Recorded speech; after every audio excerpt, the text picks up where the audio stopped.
all of you VW fans who've always longed for a lifted, ruggedized, all-wheel drive Golf station wagon, well, here it is, the 2017 Golf Alltrack. And coming up next, that's right, we're going to take it on-road, or we're going to take it off-road, and we're going to review it.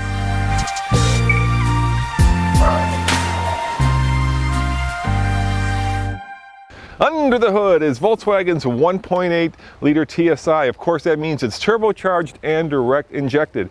It puts out 170 horsepower and 199 pound-foot of torque.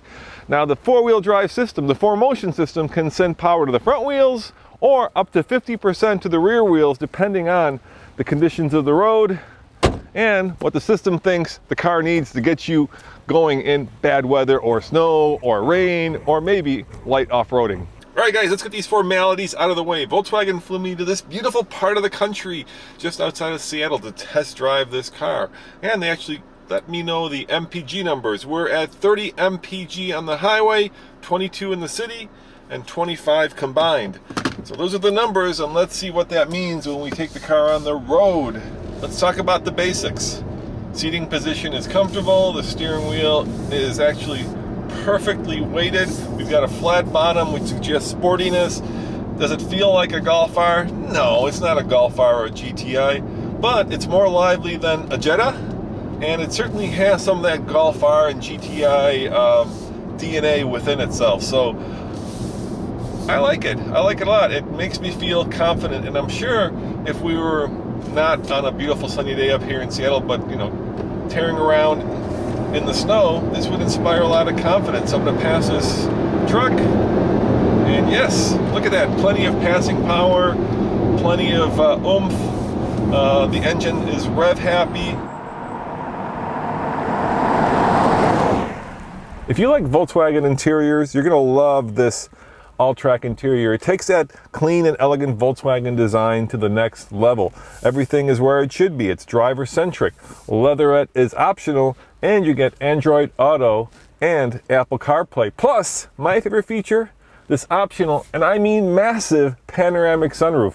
I'm sitting behind myself, and as you can tell, legroom is adequate. Now keep in mind I'm 6'2", so if you were a little shorter, I'm sure you'd have no issues.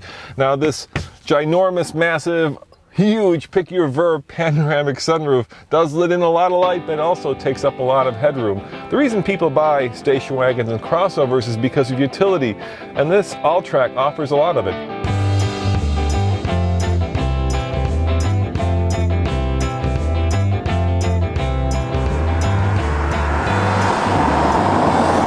A lot of you may think, well, it's a little bit too conservative, and I tend to see your point. And what I mean by that is, in here, it's very almost basic, and the same thing from the outside. It's a very classic, very non-out there design, so that it's one of those designs that won't date very quickly, but certainly doesn't draw attention to itself either. So, it's kind of a Goldilocks car in the Volkswagen brand. The Golf might be just a little too small, the Touareg might be just a little too big, and this kind of cuts the difference between the two. Now, will you guys buy a tall station wagon? I hope so. I love station wagons, but they're kind of out of favor right now. Everybody's buying crossovers, and when you look at the competition like the Outback, that really is a crossover. Yeah, it looks like a tall station wagon, but let's face it, I like that power. It really is a crossover. How off-road worthy is this Alltrack? Well, I can tell you some basic facts. It's got 6.9 inches of ground clearance, or about 0.6 more inches than a regular VW. It also has Volkswagen's full-time all-wheel drive, which sends most power to the front wheels, and when things get slippery, the power goes to the rear wheels. And of course, it's got a lot of cladding, making it look rugged and tough. So I suppose the best word is this VW is ruggedized. Maybe not ready to go up a mountain, but certainly ready to go kayaking or skiing or in the snow.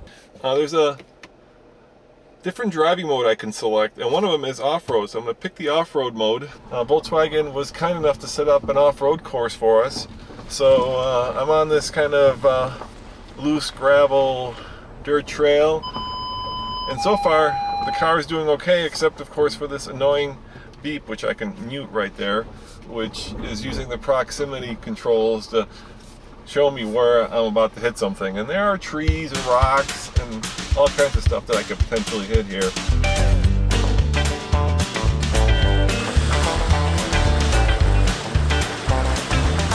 Check it out, guys. These tires are Falcon all seasons, mud and snows, 17 inches, and you know the tread on them is pretty good, but let's face it, these are not off-road tires. These are more street biased and snow biased tires than doing any kind of hard off-road work. There's some kind of whoop-de-doos. I'm stuck. I'm stuck, man. Oop, the system figured it out. There, you can see it. It's working. Tire spin. Oh, I'm stuck again. I'm stuck again. It's working. It's working. Yeah. I'm kicking up a lot of dust, but the car is getting me up the hill. Burning a lot of rubber too. Oh, now I'm really stuck. I'm stuck. It's trying. Come on, car. There it goes. It did it. You know, I'm sure if I had more capable off-road tires, this would be a piece of cake.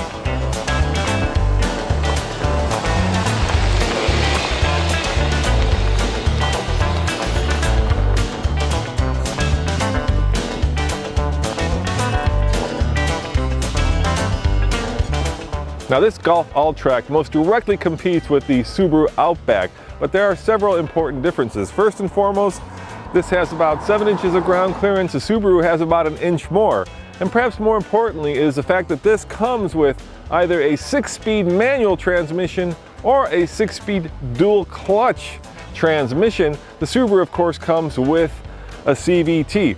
In other words, this is a little bit more street-worthy. The Outback, well, that may be a little bit more dirt-worthy. Downhill descent control. So let me make sure I'm in the right mode. Yep, I'm in off-road mode. Here we go. Turns off the traction control, interesting, and now I've got my foot off of the brake and the car is doing all the braking for me, which is cool. Yeah, look at that. Works like a charm. Hill descent control. That's always a thoughtful feature to have in any car, because let's face it, if you're not comfortable going off-road, letting the technology do the work for you isn't that stupid. Hey guys, about 6 years ago we started cramming Nathan into the trunk of a car and we called it Does Nathan Fit? And since then a lot of people have copied us, including myself, and yes, I do fit. There's a lot of room back here. You can certainly get a mountain bike in here if you put the seats down, or all of your luggage, and that's the point of this vehicle. It's about having a lot of utility and all-weather, all-the-time traction, and this vehicle delivers on that.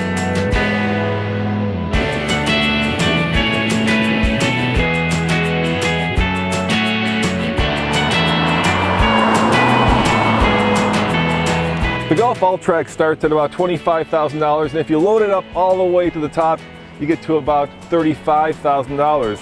The DSG transmission, that's an $1,100 option. The automatic will arrive at dealerships in about mid-October, and coming next year, there'll be a 6-speed manual. As always, this is Roman reporting for the Fast Lane Car. Check out tflcar.com for more news, views, and of course, all-weather, all-track reviews. See you next time. Ciao.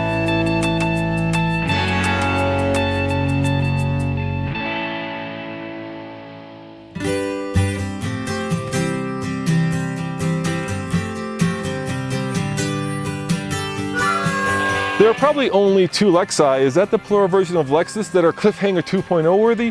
One, of course, is the Lexus version of the Toyota Land Cruiser, and that is the LX 570. And the other one is this one, the GX 460. In Europe, you may know it as the Prado, but here it's a Lexus. So coming up right now on the Fast Lane Truck, we're going to take it up Cliffhanger 2.0.